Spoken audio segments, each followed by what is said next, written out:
when we talk about, for lack of a better term, the demonization of men, masculinity, and maleness, and the feminist overall ideology that in order for men to be all right and to be acceptable, they have to operate more like women. Yeah. In the way in which they perceive things, react to things, understand the world, and interact with everyone. How much of that, and feminism in general, do you believe have impacted the destruction of the Black nuclear family, those ideologies, and any other part of feminism that you want to talk about? I would argue that post Reconstruction, even with Jim Crow, even with the hangings, even with dealing with the Klan, and a whole host of other things that's happened to our community, the greatest destabilizing factor on multiple levels in terms of a multi-generational impact by far has been the effects of third and fourth wave feminism. Thank you. Hallelujah. Yeah, and I don't think that that's a stretch for people who actually read, for people who actually look up feminist writings, who they literally were quoted saying what their goal was in terms of eradicating the nuclear family. This was not a new phenomenon, and we could make it through crack, we can make it through sundown towns. We can make it Our through community. red line.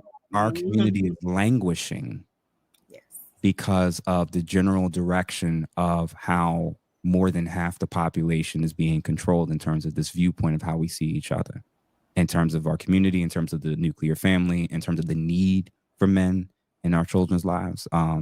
It's warped everything to such a degree to where if we focused on every other area, drugs, wealth, you name it, if we don't fix this area, we're not going to end up fixing anything long term.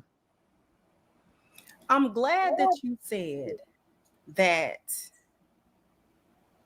feminism has been the single most destructive ideology introduced to us in modern history in this country, with the understanding of what we went through with redlining, Jim Crow, sundown towns, lake towns, the bombing of Black Wall Street, the destruction of various other communities that Black people have done from Reconstruction, right, onwards, directly out of slavery, and all of it.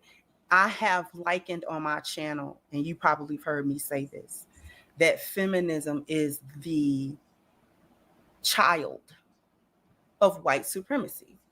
It is an offshoot of white supremacy because it actually does what barefaced white supremacy could not, which is what we're saying now. You know what I'm saying? Barefaced white supremacy. We're going to lynch you. We're going to obstruct you. We're going to create a system that systematically suppresses you, along with violence, along with all of these other factors that all of us can point to, even as late as the 1990s.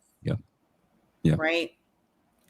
But feminism in and of itself has been one of the single most destructive things. I want to share this screenshot, not a screenshot, but it's an Instagram post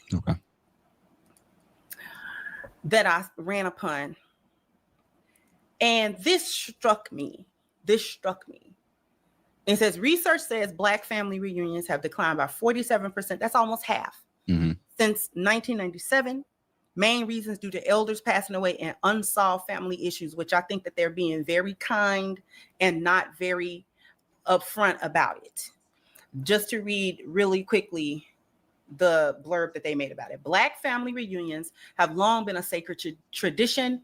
vibrant gatherings rooted in love, legacy, and cultural pride. But recent research suggests these cherished events are fading. Since 97, Black family reunions have declined by a staggering 47%, raising concerns about the loss of generational bonds and cultural connection. Like, that is key right there, but I'm gonna finish it out before we start talking. Experts point out two leading factors. Number one, the passing of elders who often served as the glue holding families together, with many matriarchs and patriarchs no longer here to coordinate reunions or pass down the importance of togetherness.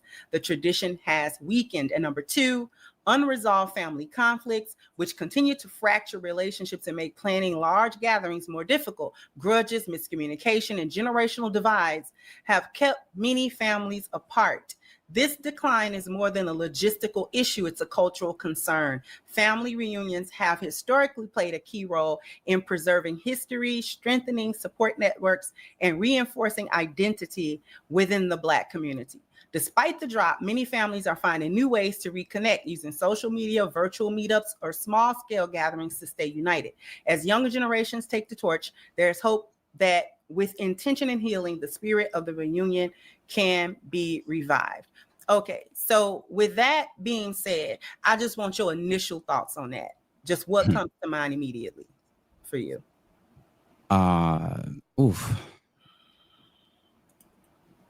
It's not surprising. Many of us are experiencing it as we speak. But I would say that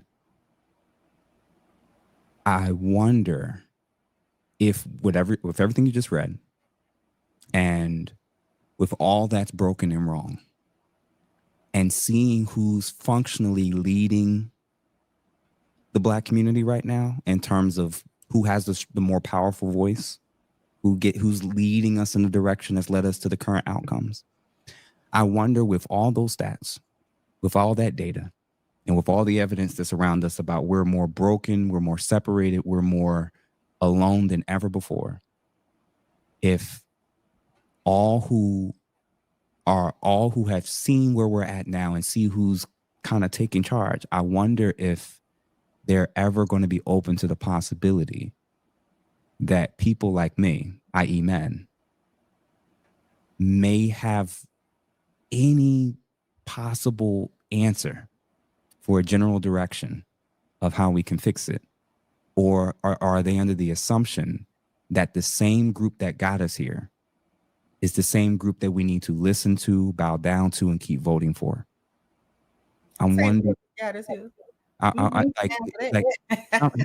the definition of insanity? Is keep doing the same thing over and over and expecting different results. Like, clearly, one could argue that maybe since the late 80s, the view and value of the Black man inside of the Black community has been devalued, like you said, minimized, set aside for corporate America, for white feminists, for various political things. Everybody else's voice seems to have been able to take the lead and bring us to where we are now. And it seems like the amount of pushback I got for quoting data, I'm like, okay, I distinctly remember when Kevin Samuels was here, y'all was saying it's his tone, it's not what he's saying, it's how he's saying it. Y'all was like, well, Tommy Sotomayor, it's this tone and how he's saying it. So now I'm not yelling. Right. Now I'm not calling nobody no names.